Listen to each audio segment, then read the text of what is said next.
dance from themselves in the whole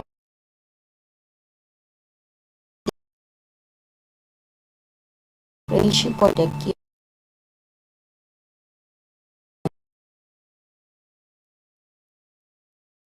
on RC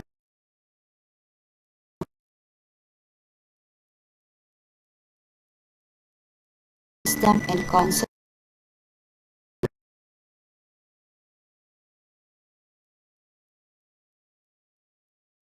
to learn a lot.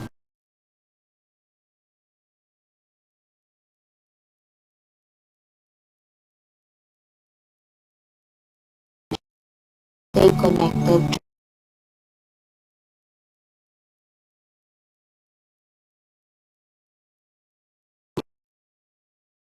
report asking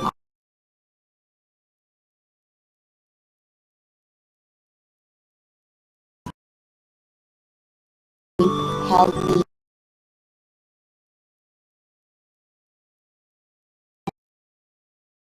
and very soon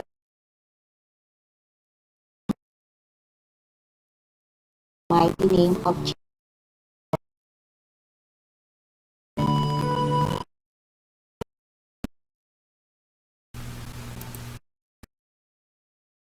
Once again, good. Welcome to week 4 of the third quarter. So it's me again, your math teacher, Mrs. Michelle D. Reyes. So to continue, for today's target, similarity and triangle similarity theorem. So if you can still remember, it's actually the last part of our objective ng week 3. Okay, so I gave you already an idea on how to determine if the figure, okay, or specifically if the given triangles are similar. So based from our lesson last meeting, how do we know that triangles are similar? We would know if the figures are similar if and only if the corresponding sides and the corresponding angles are proportion to one another. Okay?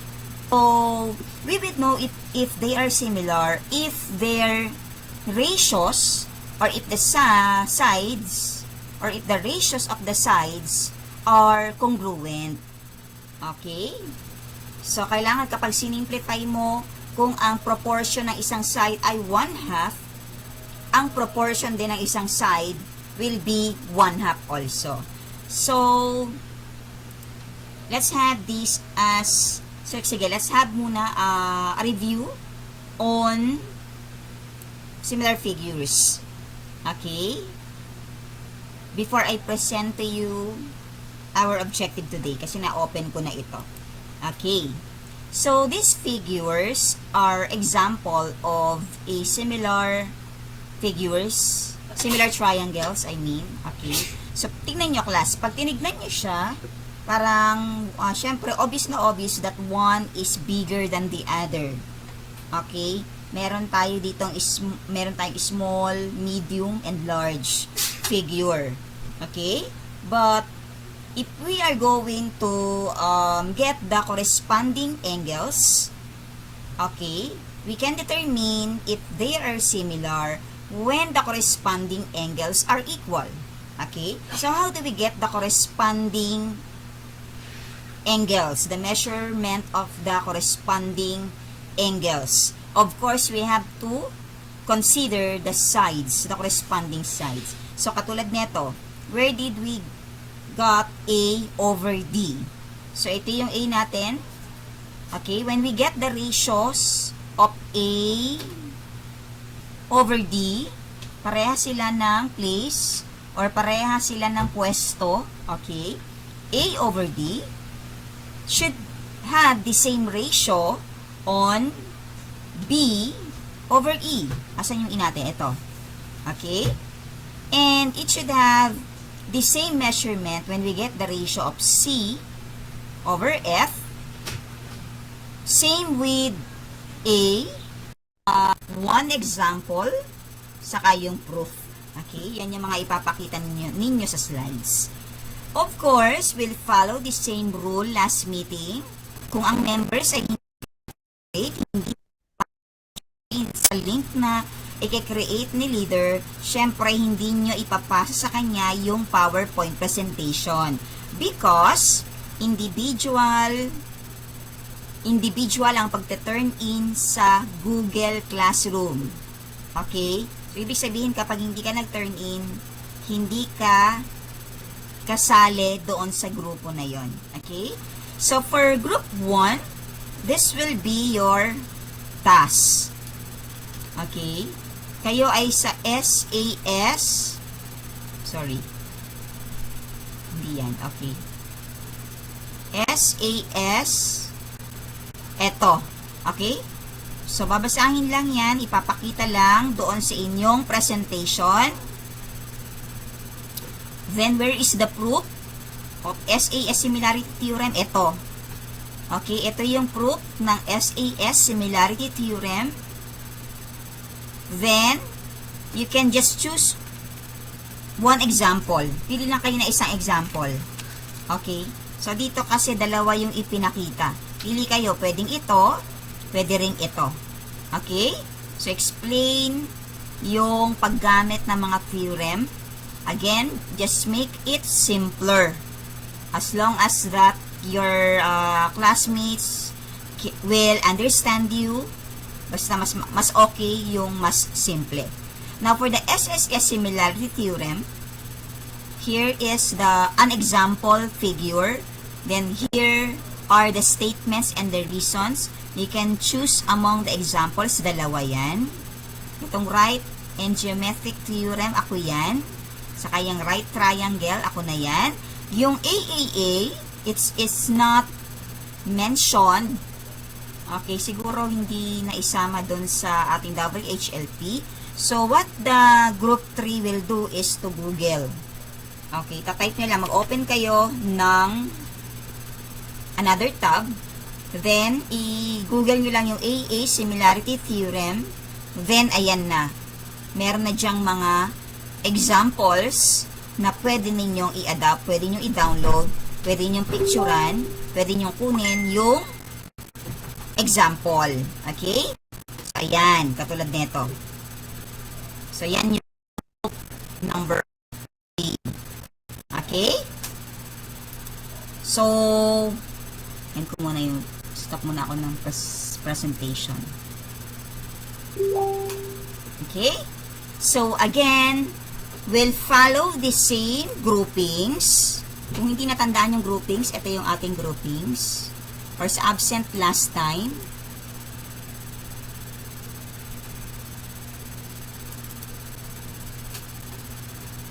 Okay, so we'll follow the same groupings. Yung leader ba natin, same lang din?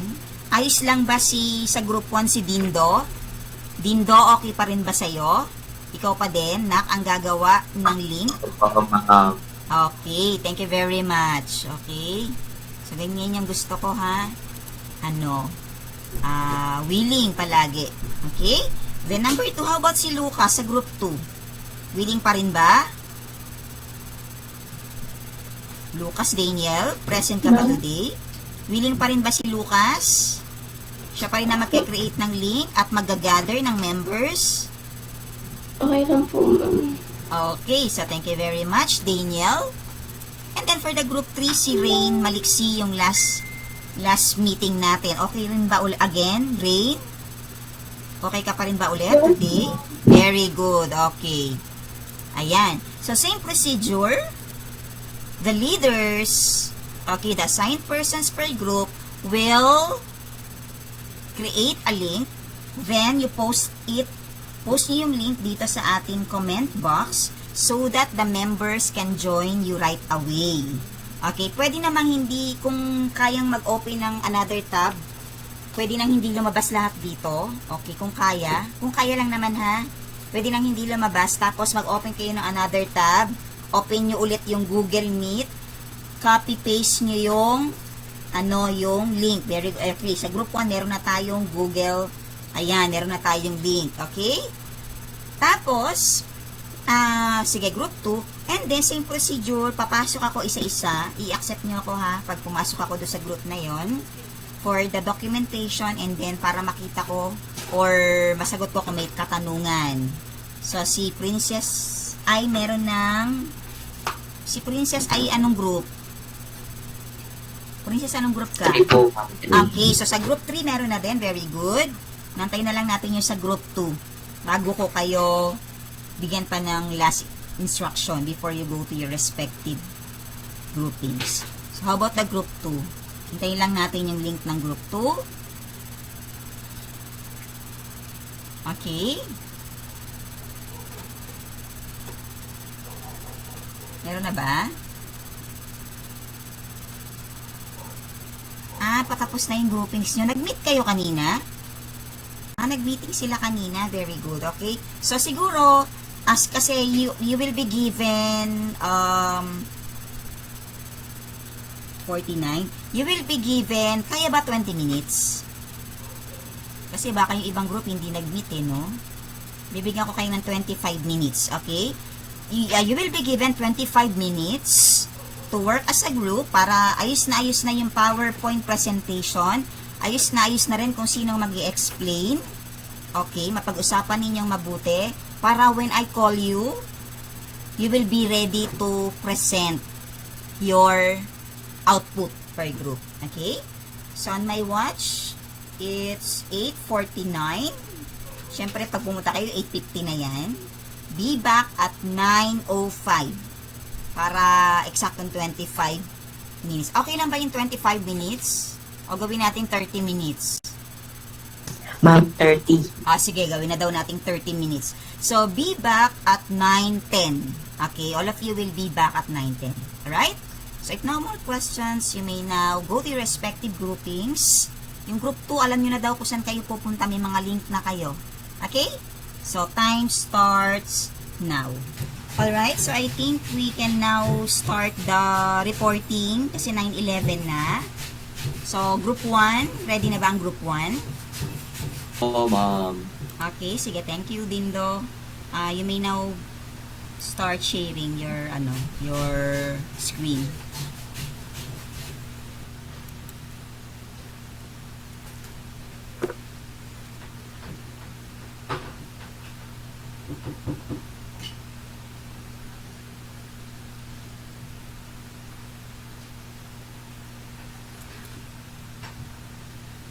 Good morning, ma'am. Good morning, classmate. This is our report of Group 1.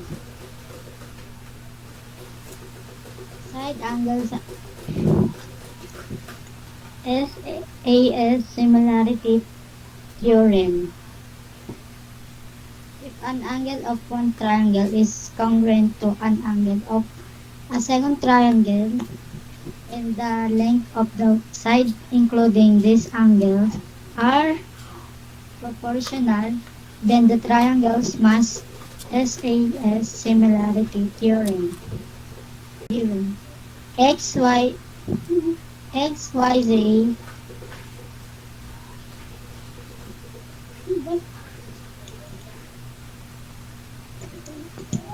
side angle side ABC Ma'am, wait lang po, ma'am.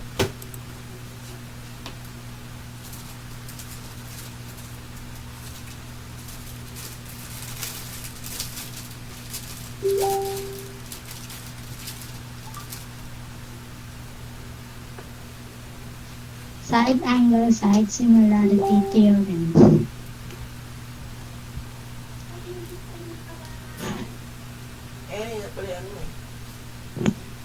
SAS Similarity Theorem. If an angle is one triangle is congruent to an angle of a second triangle, and the length of the sides including these angles are proportional, then the triangle has SAS Similarity Theorem.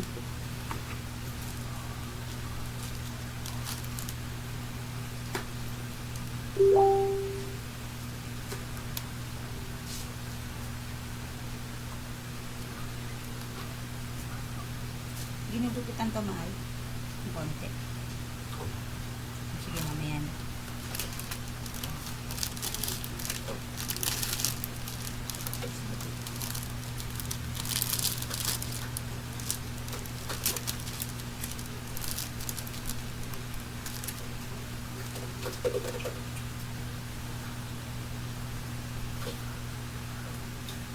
Reasons. By constructions, given SAS congruence theorem, CPCP given by substitution, converse of basic proportionality theorem. If two parallel lines are cut by a transversal, corresponding angles are congruent.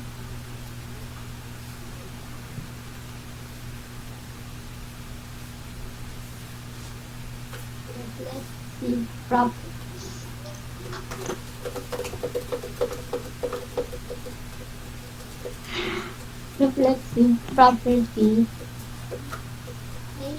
Similarity theorem, transitive property.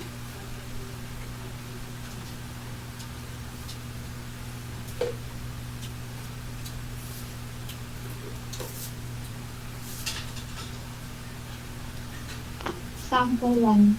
Show that triangles ABC and ADE in the figure on the right are similar.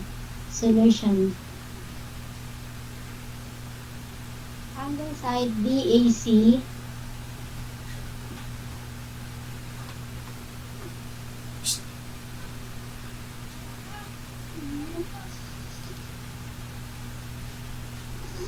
Congruent. congruent side angle side BAE by reflexive property.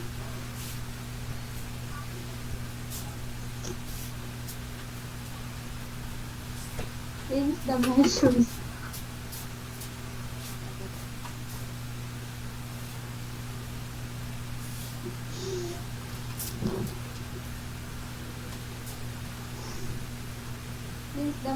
of the length of the side are given, calculate the ratios of the corresponding side. AD ratio AD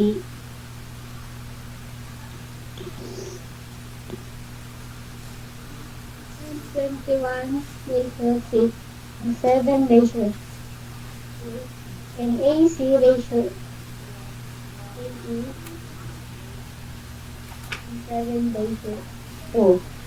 The length of the corresponding side of the two triangles are proportional and the included angles are congruent. Therefore, angle side ABC and angle side ADE.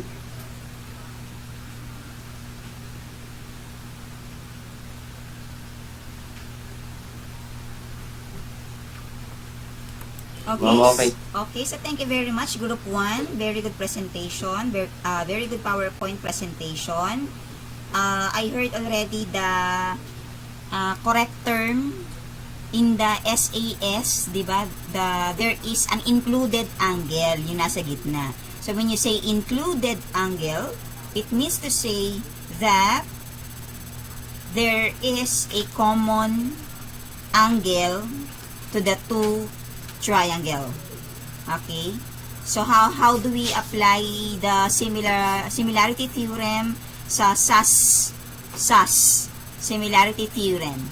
So, kung nakita nyo yung figure on the example given by group 1, sa kanan at saka sa kaliwang measurement, sa taas at saka sa babang triangle, sa smaller and bigger triangle, if we are to get the ratios of the sides of the triangle, we will arrive on the same ratio. Dindo, ano yung ratio ninyo dun sa triangle na examples na binigay nyo? Doon sa last example. What is the common ratio? Napansin mo ba yung common ratio doon sa triangle? It has a common ratio of 1/3. Okay? 1/3 ang ratios nila kasi 2/6. Tapos yung bigger triangle, kung nakita ninyo, ay 5/15. So 2 over 6 is equivalent to 1/3 when you simplify that. And also, 5 over 15 will also give 1/3. Kaya yung example ninyo is correct. Okay? So that is for the SAS similarity theorem. May tanong ba, Andromeda, sa binigay sa present ng group 1? Do you have clarification? Questions? Wala po. Wala naman. Okay, so let us give virtual clap to the group 1 for their effort. Okay? So, mas magaling. Maganda sila. PowerPoint presentation. Okay? So, at this point, we are now giving the floor to the group 2 for their presentation on the SSS similarity theorem. So, let's have the group 2.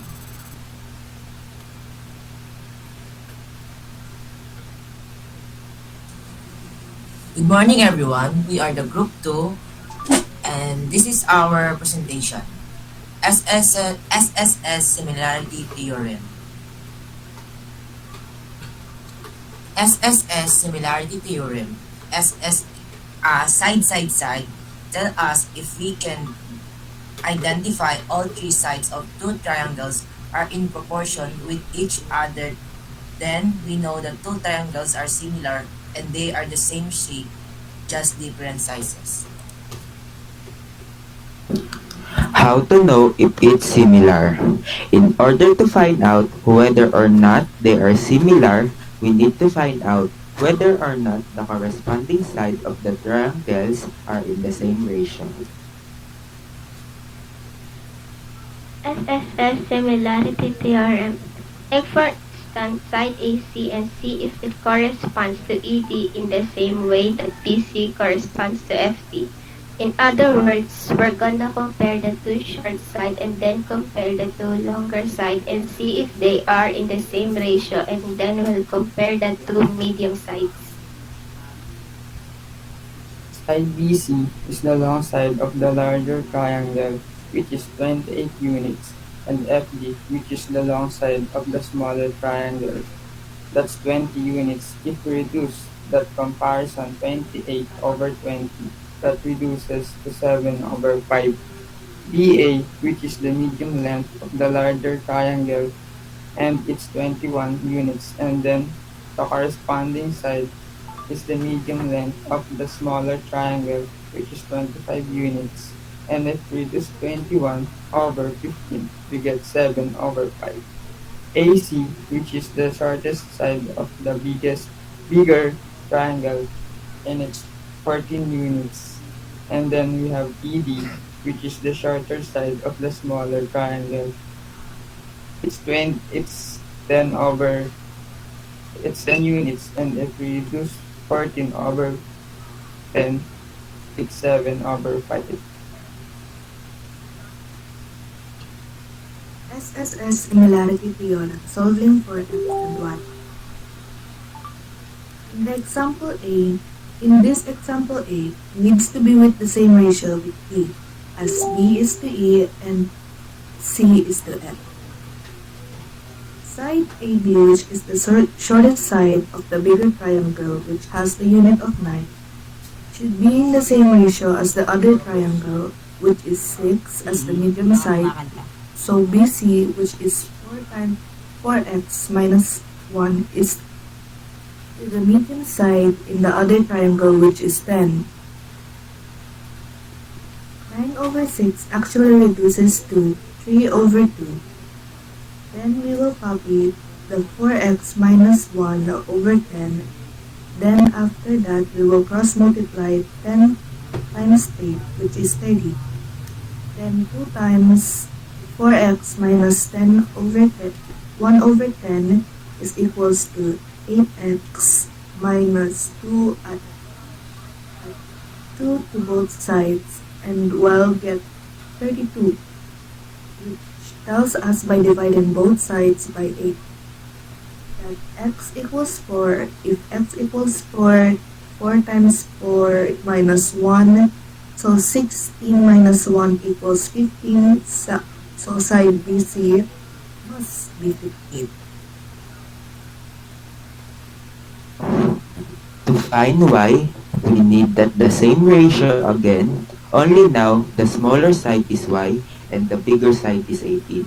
So now, we'll write up our ratio again. We're going to use 3 over 2 is equal to 18 over y, the bigger value on top, and the smaller value on the bottom. Then we cross multiply again equals 3y, then 18 times 2, which is 36. Divide both sides by 3 and y equals 12. Thank you for listening on our report po, classmates. Alright, so good job, Group 2. Very good. The presentation is done creatively and the cooperation is very obvious. Okay, kasi yung kanilang group report is designated to the members. And then yung mga members ay handang-handa sila, no? Talagang praktisado. Alam nila kung saan sila papasok. And then, same with examples of the SAS similarity theorem. In the SSS similarity theorem, if you're going to compare the triangles, okay, on the examples, again, you will still arrive on the same ratios. Okay, kasi ganun dapat palagi. Okay, we would know if the triangles are similar if and only if they will arrive on the same ratios. So, ganun din. Ang kaibahan lang sa SAS ay merong included angle, while on the sides, we are actually pertaining to the three sides of the triangle only. All lamang, okay? As long as that the sides being compared are corresponding to one another. Pag sinabi natin corresponding to one another, they should have the same place on the triangle. Kung isosceles triangle siya, dapat alam nyo kung saan nyo i-compare yung one side to another side of the other triangle. So, do you have questions, clarifications from the report of the group 2? Na-explain naman ng maayos, ano? Clarification class to the work of group 2. Wala naman? Okay, so let us give a virtual clap to the group 2 for a job well done. Palakpakan natin ang group 2, okay? So, very good presentation. Okay. So, thank you very much. And now, the last but not the least, we'll give now the floor to the group 3 for the AA similarity theorem.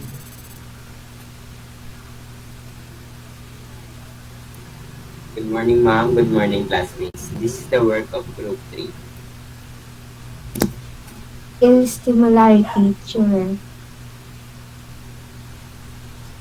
In two triangles, if two pairs are corresponding angles are congruent, then the triangles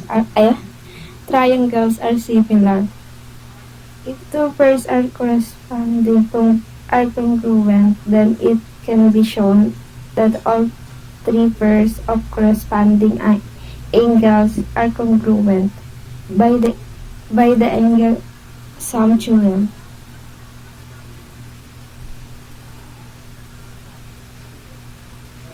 Example number 1. Given line UV is parallel to line BC. And the proof is line UV is parallel to line BC. Reason given. Angle AUV is congruent to angle ABC. Reason, if two parallel lines are cut by a transversal, corresponding angles are congruent. Measurement of angle BAC is congruent to measurement of angle UAB. Reason, reflexive property. Angle BAC is congruent to angle UAB. Reason, definition of congruent angles. So, triangle ABC is similar to triangle AUV. Reason, AA similarity theorem. Always remember in similarity and triangle similarity theorem is the two triangles are similar if and only if the corresponding angles are congruent and the corresponding sides are proportional. Similar figures have the same shape. They can be same size or different size. That's all po, Ma'am Casey. Okay, so very good group 3 for the presentation. So again, the presentation or the PowerPoint presentation is done creatively. So may mga members na nag-participate. I hope that the other members done their part also, kahit na hindi nagbasa or hindi na-explain on the presentation. So, same with the first two theorem, dito naman sa AA, similarity theorem, what is being emphasized here are the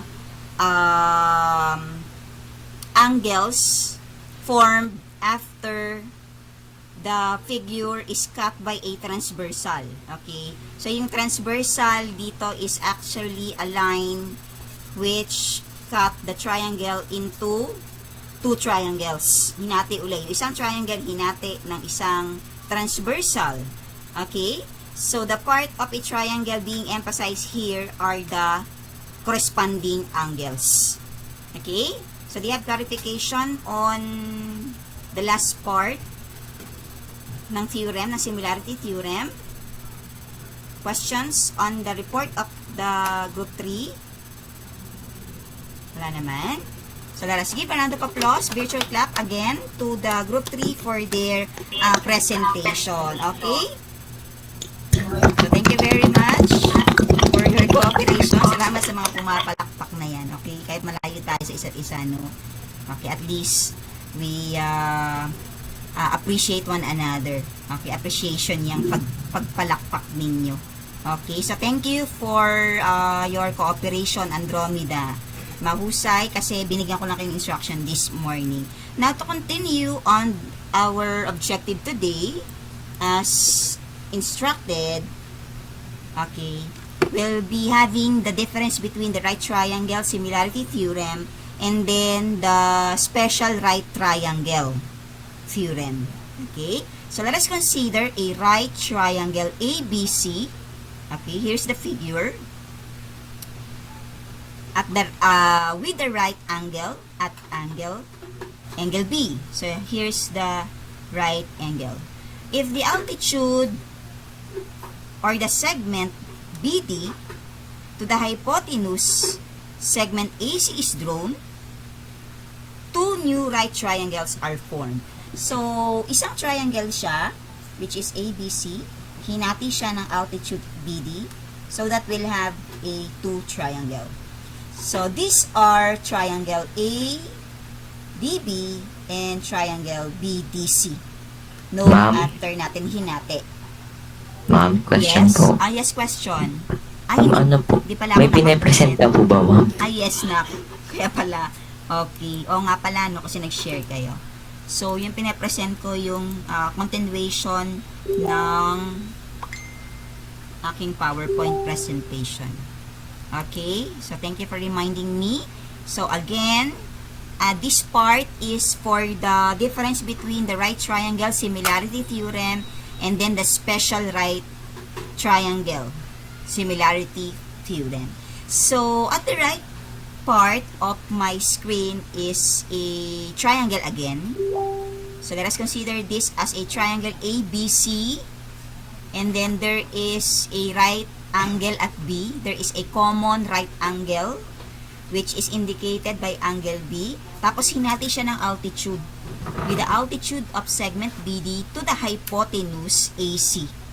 Okay?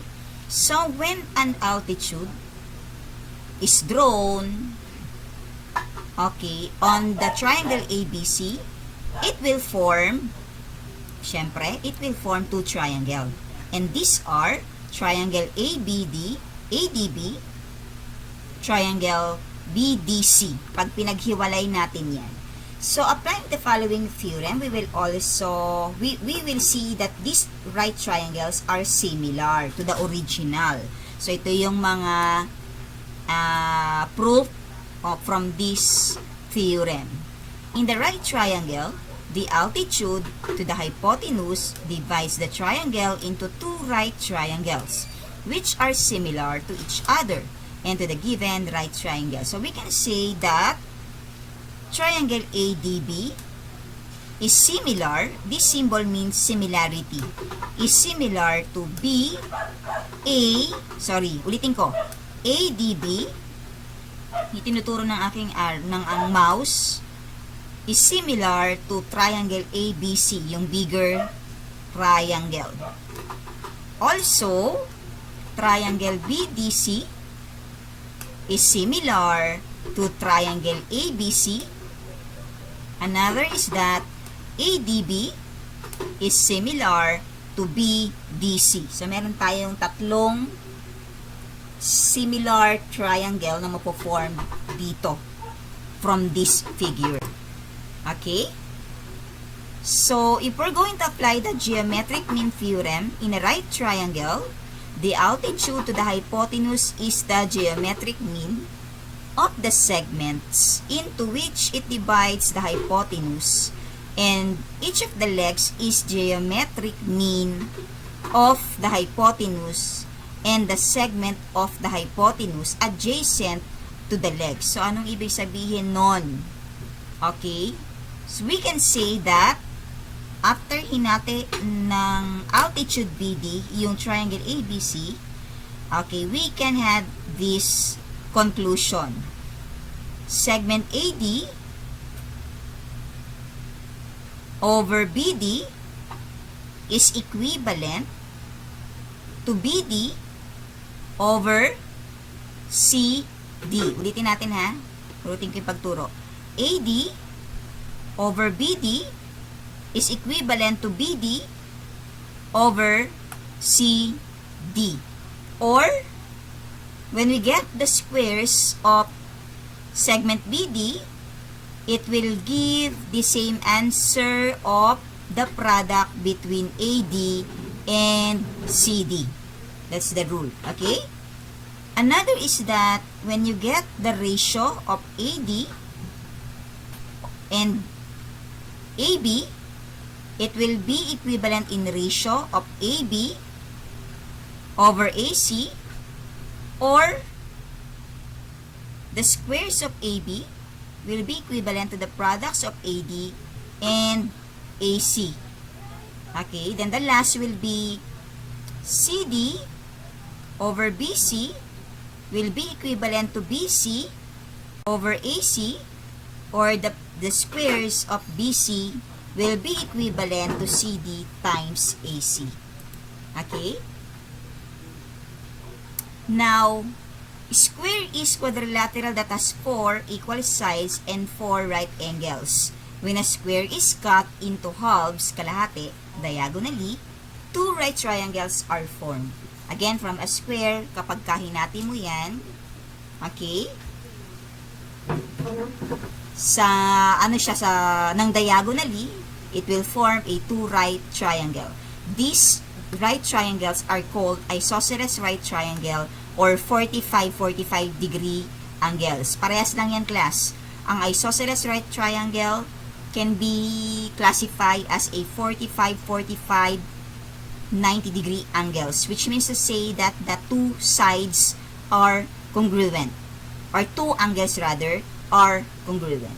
Okay? On the other hand, if an isosceles triangle is cut into halves, kalahati ulit, by perpendicular bisector, another pair of a triangle are formed, where the interior angles are called the 30 degree, 60 degrees, and 90 degrees angles. Siyempre, yung 30, 60 degree, 30, 60, and 90 degree angles, hindi na pare-parehas ang measurement ng angles. So, it's no longer an isosceles right triangle. Ang tawag na natin dyan ay special right triangle. Okay? Because they have some characteristics or properties that are very useful in solving problems concerning a right triangle. Now, in theorem, okay, theorem of a right triangle, it states that in an isosceles right triangle, the hypotenuse is square root of 2. Tandaan nyo, klasa, ang hypotenuse natin sa 45, 45, 90 degrees angle ay square root of 2 lagi. Okay, square root of 2 times as long as each of the legs. Ginagamit lang natin yung square root of 2 kapag walang definite value na ibinigay sa hypotenuse. So, these are the proofs and the statements and also the reasons. Okay? So, number 1, t squared is equivalent to x squared plus x squared. That is by Pythagorean theorem. And then, t squared is equivalent to 2x squared. Paano nakuha yung 2x squared? Inad lang yung dalawa. X squared plus x squared is 2x squared. All we need to do is to add the numerical coefficient, applying the addition of similar terms. Yun ang reason. And then, when we simplify this further, para matanggal ang exponent na 2, we need to extract 2x para matanggal ang exponent sa t. So, therefore, we will have an answer of square root of 2x wherein x is not included inside the radical sign. Bakit? Kasi the square root of x squared is x. That is by extraction of the square root of both sides. So, ayan. Ano ba yung mga pinagsasabi ko dyan? To make it clear, let us now have the example. So, here's the table. Let us consider this triangle. Okay. With a measurement of 45, 45, and 90 degree angles. Remember that sa right triangle, yung dalawang sides are called the legs of a triangle. And then the longest part of a triangle is the hypotenuse. Again, sa 45, 45, 90 degree angle, the hypotenuse is equivalent to square root of 2. So, dito in number 1, how are we going to solve for the hypotenuse? Okay, with a given that the legs is 8 centimeters. Okay, so, ang gagamitin natin dito ay yung Pythagorean theorem. So, before I show to you the solution, okay, let us first define what is a Pythagorean theorem. So, a Pythagorean theorem states that in a right triangle, the square of the length of the hypotenuse is equal to the sum of the squares of the lengths of the legs. Anong ibig sabihin na to? So, dito sa triangle na to, ano yung ating legs? Class, anong letter yung legs? A, ma'am. Very good. Okay? Dito sa triangle na to, ano yung hypotenuse? Anong letter? T, ma'am. Very good. Okay? So, ang sabi, the square of the hypotenuse is equivalent to the square of the legs. Kaya when we put that into a formula, it will be written in this way. C squared is equivalent to A squared plus B squared. Now, huwag kayo malilito class kasi minsan sa triangle, ginagamitan ng ibang letters. Halimbawa, ang ginamit dito ay X, Y, Z. Dapat alam niyo kung ano yung ipapalit nyo dito. Ano yung ipapalit nyo sa A? Ano yung ipapalit nyo sa B? Okay, para hindi malito, ang palaging ilalagay dito sa part ng letter C ay yung pinakamahaba, yung hypotenuse. Halimbawa, ang nandito ay Y. So, Y squared ang ilalagay nyo dito. Okay, halimbawa naman dito sa AB ang nakalagay ay si X at saka Z. So, therefore, magiging X squared plus Z squared. Okay, huwag kayo malilito ron. Alright? So, let's go back on the example. If the legs has a measurement of 8 centimeters, how do we solve for the hypotenuse? Sa lip ninyo, binigay lang yung eksaktong sagot, diba? In solving for the hypotenuse, we are going to multiply the length of the legs by square root of 2 raw. So, ano yung length of the legs? 8. Ano yung hypotenuse natin? Square root of 2. Kaya, pinagsama sila. So, it will be 8 square root of 2. Mas madali. Okay, actually. But, if you want to use the Pythagorean theorem, the solution, the correct solution will be this way. Okay? So, nilagay ko lang dito yung mga variable. Huwag malilito, class. Okay? Dun sa ating okay, table, the legs are considered as side X and side Z. Tapos yung hypotenuse ay Y. Okay? Let me clarify that there is a big difference. There is a difference between the use of a capital letters and small letters on a right triangle. Okay? We use small letters to signify the sides of a triangle. Okay? Doon naman sa capital letter, we use capital letter to signify the angles, okay, of a triangle. So, katulad nung pinakita ko dito sa figure, dito sa, ayan, ginawa ko. Ito actually yung ginamit namin kahapon with my class sa Aquarius, okay? So, we have here Z is equivalent to 8. X is equivalent to 8. Tinanggal muna natin yung unit. Then, Y is unknown, which is the hypotenuse. Okay. The opposite side or opposite angle of that will be classified as angle Y. Kung ano yung letter na ginamit sa side, yung opposite niyan, yung din ang gagamitin yung letter, gagawin nyo lang malaking letter or capital letter. Okay? Just like also in side Z, ang opposite niyan ay angle Z. Okay? Ang side X, ang opposite niyan ay angle X. Okay? Naintindihan ba, class? Capital letter ang gagamitin natin sa mga angles. Small letters sa mga side. Tapos, kung ano yung opposite niya, same letter sila. Do you understand? Nakakasunod ba? Okay. So, here's the complete solution. Kung ayaw nyo yung shortcut kanina. Okay? So, applying again the Pythagorean theorem, which is c squared is equivalent to a squared plus b squared. Ano ang c natin dito? Siyempre si y. So, it becomes y squared equals. Ano ang a natin dito? Siyempre si z. So, it becomes z squared. Ano ang b natin dito? Siyempre si x. So, that's why it becomes x squared. Okay? Substituting or replacing the values given. So, just copy y squared. Change z by 8. So, it becomes 8 squared. Change x by 8. So, that's why it becomes 8 squared. Simplifying further. So, just copy y squared. 8 squared means 8 times 8. So, 8 times 8 is 64 plus, parehas naman siya ng answer, parehas naman ng value, so 64 din ito. So, when you continue or when you perform the operation, 64 added by 64 will give 128. But then, there is an exponent of 2. That is why we still need to continue solving. Para matanggal ang exponent na 2, ang shortcut natin dyan is to get the square root of the other side. Okay? So, when we get the square root of 128, actually, kung natatandaan ninyo yung ating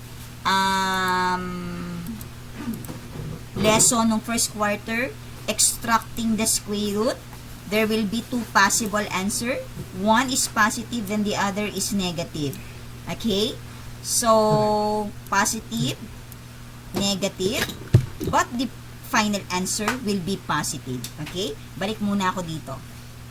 So, para matanggal ang exponent na 2, we need to get the square root of 128. So, how do we get the square root of 128? 128, as we all know, is not a perfect square. So, when you say not perfect square, walang number na kapag minultiply sa sarili, ang sagot ay 128 ba? Meron ba kayo naiisip? Meron bang number na kapag minultiply sa sarili, ang sagot ay 128? Meron ba? Pag pinress nyo ba yung calculator, square root 128, may lumalabas ba na eksaktong sagot? Meron ba? Hello? Andiyan pa ba kayo? Di ba wala? May decimal lang lalabas siya sa kanya. Square root of 128? Okay. Yes, okay. So, dahil dyan, kukunin ninyo ang simplest form niya. Paano? Here's how. Okay? Maghanap ng possible factors ng 128. When you say factors, dalawang number. Para ang pinakamadali dyan, class, para makuha mo ang square root nito, i-divide mo ito by 2. Okay? Ganun lagi ang ginagawa ko para makuha ko yung simplest form ng not perfect square. Dinidivide ko siya by 2. So, when you divide 128 by 2, it will give 64. So, pinili ko yung 2 times 64.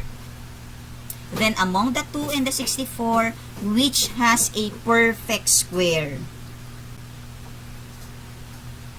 Class, among the 2 and the 64, ano ang may square root? Ma'am, yung 2. May square root ba ang 2? 4. Yung 64. 64, ma'am. Yung 64. What is the square root of 64? 8 po, ma'am. Very good. Okay?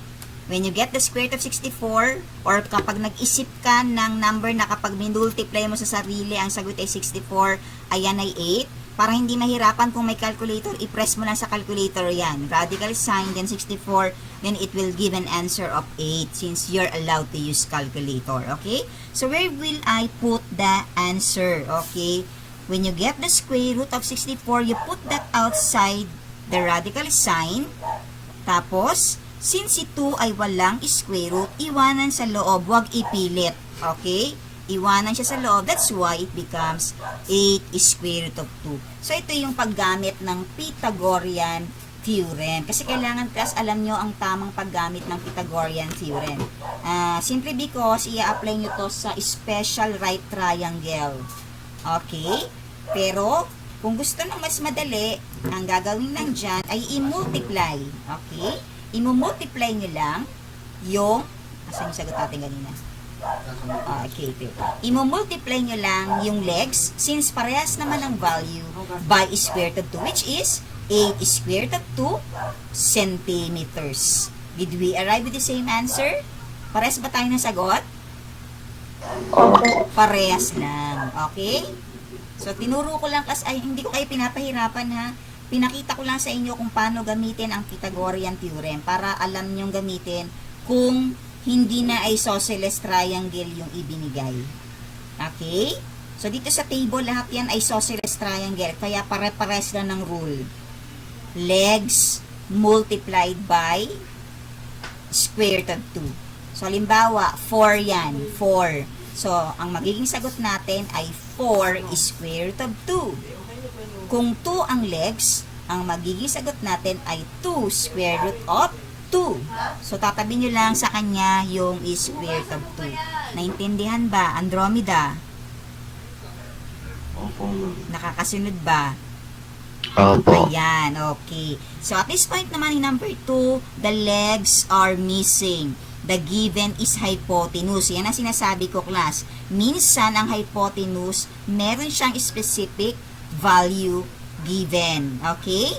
Which is katulad nito, 15 centimeters. So, here's the solution. Yan. To be able to find for the missing legs, okay, we're going to divide the length of the hypotenuse by square root of 2. Okay? Palaging ganun ang rule. I-divide natin yung length by square root of 2. Saan natin nakuha ang square root of 2? Okay? Kasi sa Pythagorean theorem, ang hypotenuse natin ay palaging square root of 2. So, here it goes. It will be 15 over square root of 2. Saan ko nakuha ang 15? Yung given. Okay? 15 square root of 2. Then, rationalization. Ni-rationalize ang denominator. Paano tayo mag-rationalize? Just copy the denominator, then multiply it to both numerator and the denominator.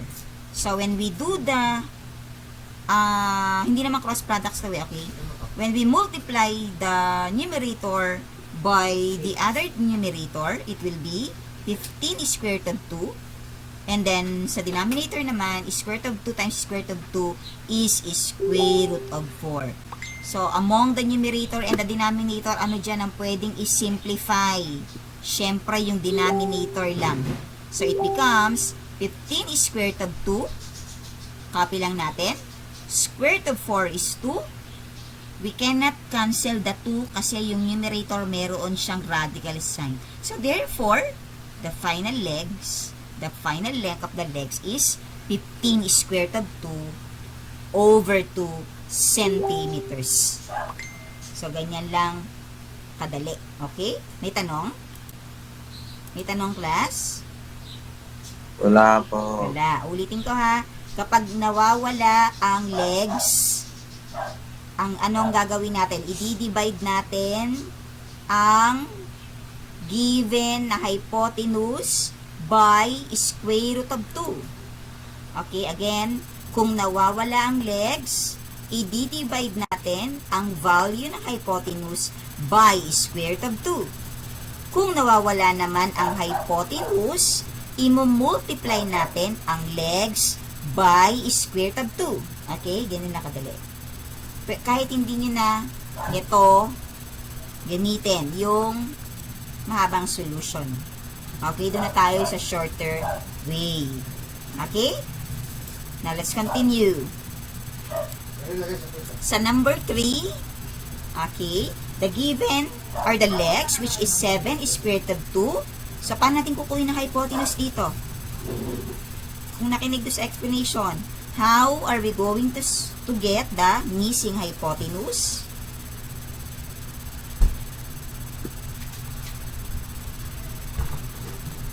How? The legs is 7 square root of 2. What is the rule in getting the hypotenuse?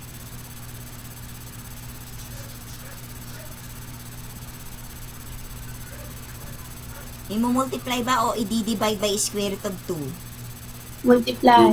Multiplication. Huwag niyo kakalimutan, class. Kapag nawawala ang hypotenuse, i-multiply kay square root of 2. Kung ang legs ang nawawala, i-divide natin by square root of 2 ang hypotenuse. Okay? So, here's the solution. So, andito na yung solution natin. Number 3. Ayan. We're going to multiply the length of the legs by square root of 2. So, just copy 7 square root of 2. How do we do this? Siyempre, we multiply the numerical coefficient by the numerical coefficient and the radical by the radical term. So, saan natin i-multiply ang 7? Sa 1. Kasi may invisible 1 na numerical coefficient ang square root of 2. Huwag pahirapan ang sarili. Kung wala naman nakikitang number, kopyahin lang yung number ng isa. So, copy 7, multiply square root of 2 by square root of 2, and that will give square root of 4. So, it just so happened that square root of 4 can be simplified, and that is 2. Square root of 4 is 2. So, you multiply 2 by 7. So, therefore, the answer is 14. So, therefore, the length of the hypotenuse is 14 centimeters. Okay? So, let's go to number 4. The given is square root of 3 over 2. Paano kukunin ang legs?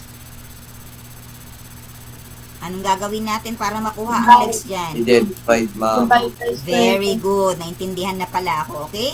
So, dahil hypotenuse ang ibinigay, i-divide natin ang given by square root of 2. So, here's the solution. Okay? So, the given is square root of 3 over 2 all over square root of 2. Dito, class, you have to be very careful. Okay? Sa division, lalo na kung may radical sign.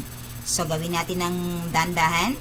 Copy the numerator, which is square root of 3 over 2. Lakihan ko lang ng konti, ha? Okay. Para nakikita nyo.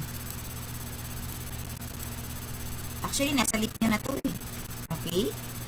Pwede nyo itong balikan. Pero share ko pa rin yung PowerPoint, ha? Dun sa Google Classroom. Okay? Copy square root of 3 over 2. Multiply the numerator by the reciprocal. So you have to get the reciprocal of the denominator. The reciprocal of square root of 2 is 1 over square root of 2. Okay? So, to continue, i-rationalize natin. O kaya, bago nyo i-rationalize, para hindi nahihirapan, multiply muna pala. Square root of 3 times 1 is square root of 3. 2 multiplied by square root of 2 is 2 square root of 2. Then we do the rationalization. Rationalize the denominator. So when you rationalize, all you need to do is to multiply both numerator and the denominator by the denominator na may radical sign. So tingin tayo doon sa denominator. Ang may radical sign lang ay si square root ng 2. So wag natin isama si 2. Okay? We multiply both numerator and the denominator by square root of 2. So, when you multiply, i-multiply nyo lang yung loob. Okay? So, square root of 3 multiplied by square root of 2 is square root of 6. Copy 2 sa denominator. Then, square root of 2 multiplied by square root of 2 is square root of 4. So, when you simplify, since hindi naman natin pwede i-simplify yung square root of 6, so kinopya lang natin yan sa numerator. Copy 2 at the denominator. Get the square root of 4, which is 2. So, since meron kang 2 sa denominator, i-multiply natin yan sa simplified form ng square root ng 4. So, sa denominator, it becomes 2 times 2. Therefore, the final answer is square root of 6 over 4 centimeters. So, question sa number 4. Question in number 4. May tanong ba? Wala po. Okay lang ba? Wala, ma'am. Okay lang ba kayo, Andromeda? Okay lang? Nakakasunod naman? Opo. Sure kayo, Baka may tanong. O, sige, continue tayo. Last example on the table. Tapos yung iba, papakita ko lang sa inyo, pero kung may tanong, pwede naman magtanong, Okay. So, number 5, the given are the legs, which is square root of 5 over 4 centimeters. How do we solve for the hypotenuse? So, anong gagawin natin sa number 5? Nawawala ang hypotenuse. Anong gagawin natin dito? Multiply, ma'am. Very good. By? Saan natin i-multiply ang square root of 5 over 4? Very good. Okay, i-multiply natin sa square root of 2. So, here's the computation. So, number 5, solving for the hypotenuse, we're going to multiply the length of the legs by square root of 2. So, here it goes. Square root of 5 over 2 times square root of 2. Of course, ang square root of 2, meron siyang denominator na 1. So, we multiply square root of 2 to the numerator only. Okay? So, square root of 5 times square root of 2 is square root of 10. Then, copy the denominator of 4. So, wala namang number na kapag minultiply sa sarili, ang sagot ay 10. So, we leave the answer like that. Okay? Hindi kailangan pagpilitan na i-simplify. Final answer. So, we have square root of 10 over 4 centimeters. Questions? Questions? None, ma'am. None. Okay? So, again, the examples given to you are sample examples on the 45, 90-degree angle or isosceles similar triangle sila. Wherein, in this theorem, it states that the squares of the hypotenuse is equivalent to the sum of the squares of the two legs. Yun ang kakailangan ninyong tandaan. Okay? So, let's move to a special right triangle. Ayan, okay? So, as I've said earlier, Kaya itinuro ko sa inyo ang Pythagorean theorem because here you need to apply the Pythagorean theorem na kasi special right triangle na ito. So how do you know that the triangle is considered as a special right triangle siya? Ma'am, may angle. May angle.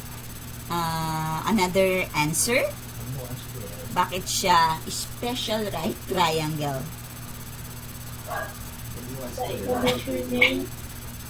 Again. Iba-iba po yung measurement. Yes, very good, Rain. Iba-iba na yung measurement niya. Ang legs nito ay hindi na parehas. So, dahil hindi na parehas ang legs, hindi na natin yan i-multiply by square root ng tulang. Hindi na natin yan i-divide lang by square root ng tulang. Ginagawa lang natin ang multiplication by 2 or i-divide lang natin ang ito by square root ng 2 kung parehas ang legs. Okay? Kung isosceles right triangle siya. Okay? So, this one is an example of a special right triangle. So, let's consider letter A, which is S is 3 centimeters, T is 4 centimeters, the unknown part is the hypotenuse, which is M. So, here's the solution. Okay, kailangan marunong kayong mag-derive ng formula. Galing yan dito sa pinakita ko sa inyo kanina. From C squared, A squared plus B squared. Okay? So, dapat marunong kayong maglagay, magpalit ng mga variable. Okay? So, here, ang ginamit ay S at saka T as the legs. So, the formula will be M squared is equivalent to S squared plus T squared. Okay, palaging nasa kaliwa yung longer part ng triangle. At palaging i-add yung dalawang sides. So, to continue, just substitute the equivalent values. So, copy M squared. Lakayan ko lang ng konti. Okay. Copy M squared. Change S by 3. So, it becomes 3 squared. Plus, change T by 4. So, it becomes 4 squared. Simplifying further. So, copy M squared. 3 squared means 3 multiplied by 3. So, that is 9. 4 squared means 4 multiplied by 4. So, that becomes 16. So, just add. 9 plus 16 is 25. Ayan. Then, since there is an exponent of 2, we need to extract both sides of the equation. O kaya, yung shorter way natin dyan, di ba, tinatanggal na lang natin yung exponent tapos naglalagay tayo ng square root sa kanan. Okay? So, we put plus or minus. Get the square root of 25 or yung number na kapag minultiply sa sarili ay 25, so that will give 5. Now, the final answer is only positive 5. Why? Ba't hindi na natin sinama si negative? Bakit yung sagot ay positive 5 centimeters na lang? Dinilit na natin si negative.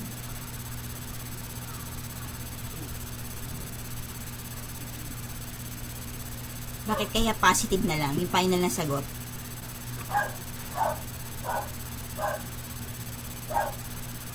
Yes.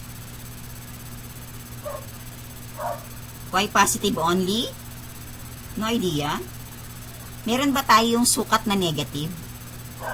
Do we have negative 50 kilometers? Wala, di ba? Wala. Kasi sukat ang ating pinag-uusapan. Wala namang negative na sukat.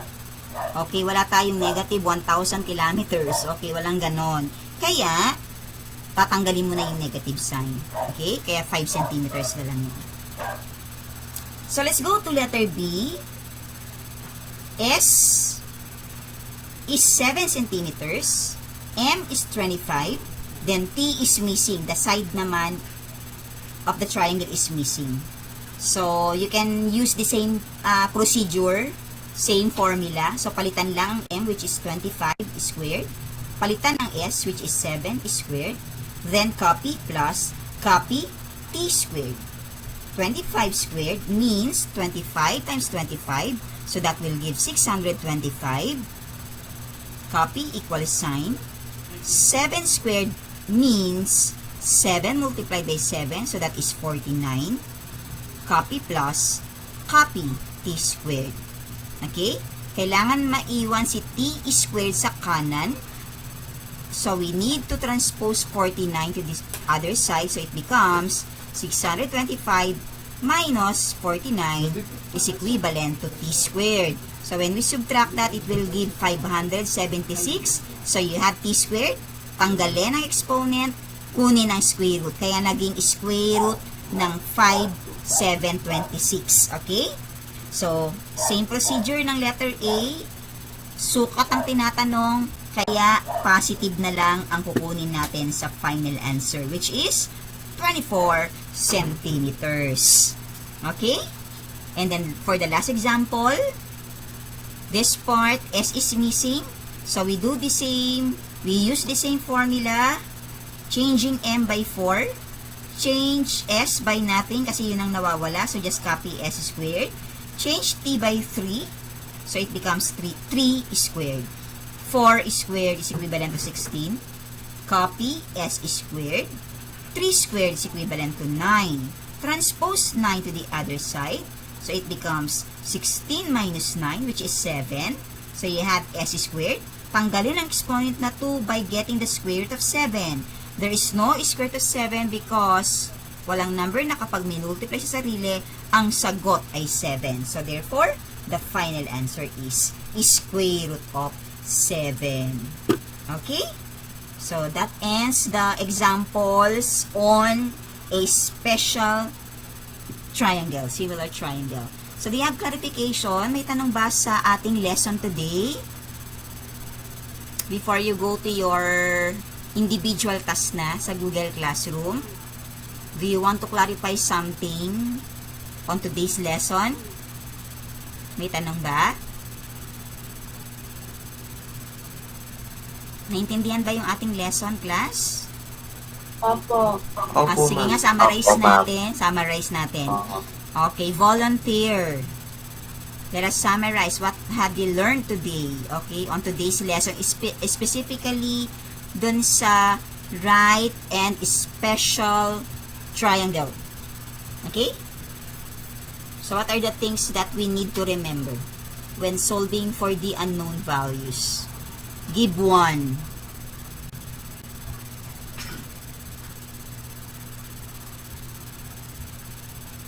Yes?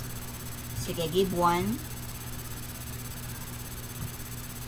Ma'am, yung sa right triangle, ma'am, yung parang may pagkakapare-parehas. Sa right triangle, parang may pagkakapare-parehas. Ano yung magkakapare-parehas? That you are... Yung measurement po, ma'am. Measurement ng alin na? Signs po, ma'am. Ng sides. So, what will Opo, happen ma'am. if...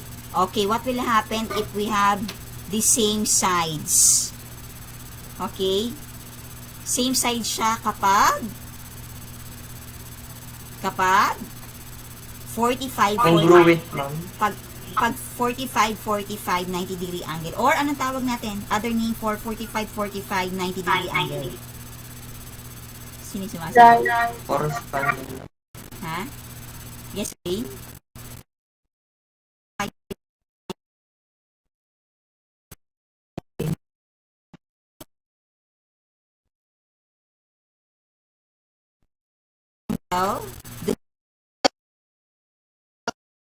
Ang tanong kaya hindi ako maintindihan, okay?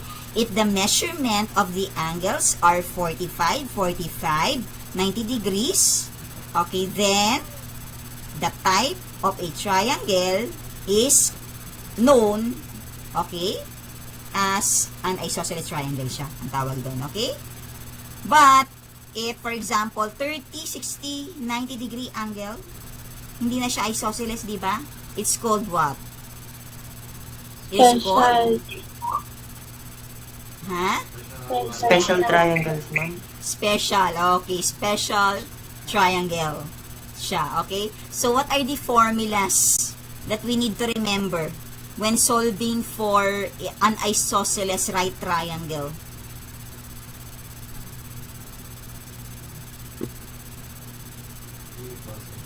Kung naintindihan talaga ako, ano yung mga formulas that we need to remember if we have... Ma'am? Yes, Dindo, give one. Ma'am, C squared equal A squared plus B squared. Okay. That's actually the Pythagorean theorem. Okay? Now, when solving for the unknown value, ano yung tinatandaan natin, Dindo? Sa isosceles triangle.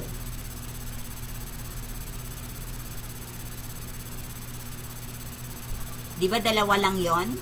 It's either multiplying or dividing by square root of 2. So, when do we multiply it by square root of 2? When do we divide it by square root of 2?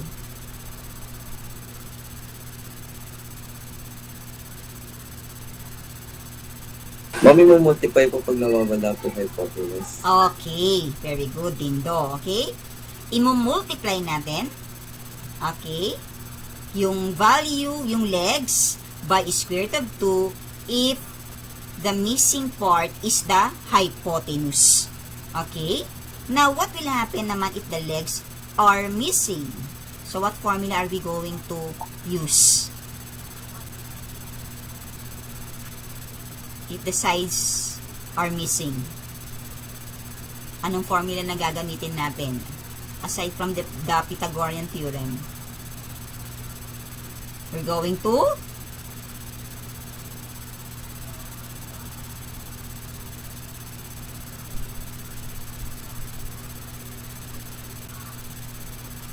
what?